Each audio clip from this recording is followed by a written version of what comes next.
ろしくお願いします。ですね、僕はタクラムという会社を、東京でやってまして、ウェブサイトの方に今日ですね、お話できるものとできないものも含めてプロジェクトがいろいろ載ってますので、www.takuram.com でもし、ご興味を持っていただけた方はこちらを、見ていただければと思います。で、Twitter のアカウントもありまして、たまにしか書かないんですけれども、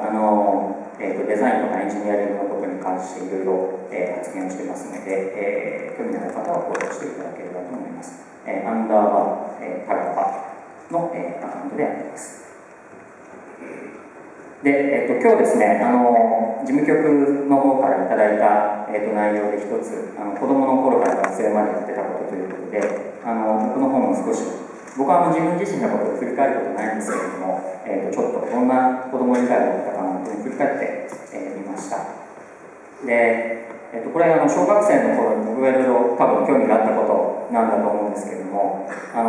僕76年生まれなんですけれども、まだ幼稚園とか小学校時代の時っていうのは、あんまり身の回りにおもちゃや面白いものとかってのはなくて、多分ここにいらっしゃる皆さんもほとんどそういう方だと思うんですけれども、どうやって遊ぶかっていうと、自分の身の回りにある、もともと牛乳パックのこれとか、僕が作ったものじゃなくて、これ今でもこれベグミルクでやってると、牛乳パックのウェブサイトがあるんですけども、そういうやつなんですが、そもそもおもちゃとして作られてないような牛乳パックとかを、自分で分解したりして、例えば A と B と全然違うものを組み合わせて何か作るとか、そういったところを、すごい楽しくやってた感じだったと思います。で、右側に行くとミニ四駆なんですけど、ミニ四駆ちょっとやったことがあったんですけども、途中からというかですね、半年とか1年ぐらいで飽きちゃって、その後やらなかったんですが、どっちかというと左みたいな何でもありの世界の方が僕にもしかしたら合ってたのかもしれないなと思ってます。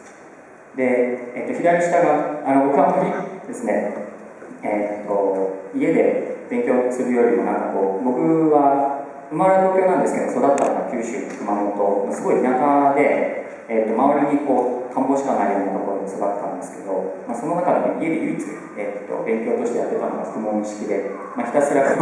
り返して暗算をするみたいなのをやってました。なので今でも暗算はすごい得意なんですけども、これやってましたね。で、小学校、これ僕の小学校のですね、低学年のところなんですけれども、その頃は多分男の子はみんなそうだったのかもしれないんですけど、普通に野球とかやってました。高学年になるとその後バスケットとかをやっているような、ごく普通の、男の子だったと思います。で、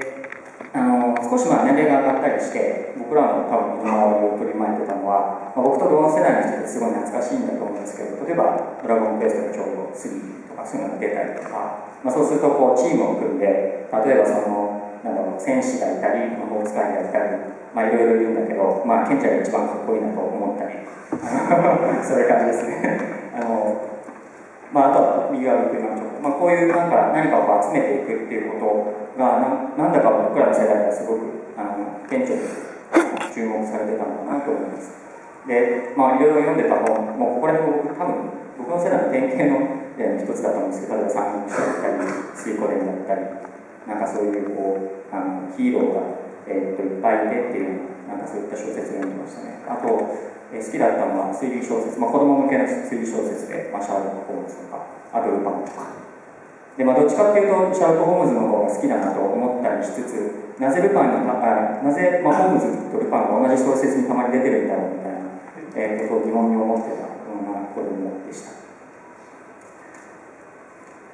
で、ですね、中学時代は、この小学校とあまり変わらない感じなんですけれども、高校生になると、ですね、バスケットとかをやめて今度テニスとかをやり始めるんですけど、その後、大学に入って、僕はここ、東京大学の、機械工学科というところの出身なんですけれども、そこで、今日のテーマに近いような、ですね、内容に初めて、触れる機会を持ちました。で、この写真は僕が大学4年生の時に、この写真のおじさんは、僕の母親の親友で、ですね、全身に麻痺の障害を持ってらっしゃる方なんですけど、江藤さんという方で、その方からあるお願いをされまして、その方は、小説家で、ですね、いろんな歴史伝記物の小説を書かれてたんですけれども、自分で奥さんのですね、口述日記に頼って、小説を書かれていたんですね。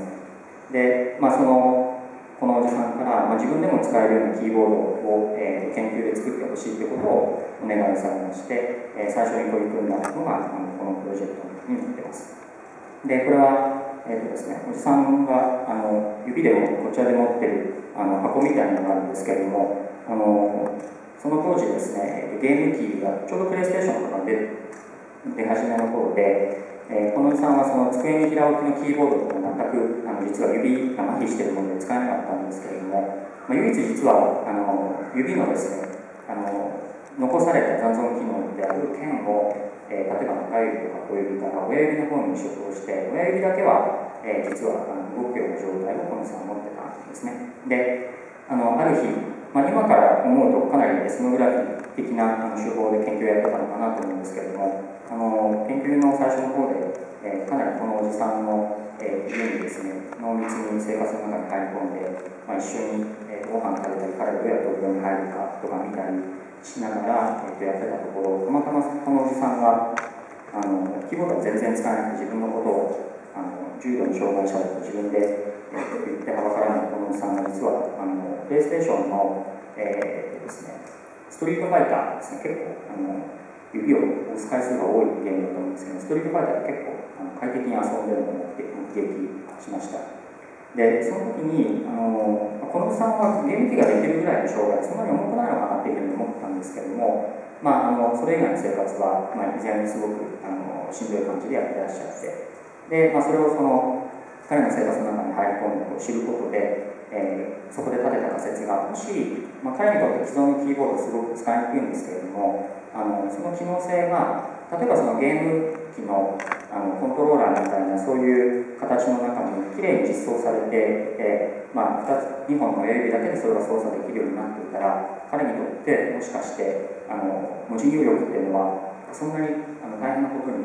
ならずに済むかもしれないと思って、それで、作ったのがこの箱状の試作機になっています。で、僕がですね、多分インタラクティブなものというか、何かしらそういう、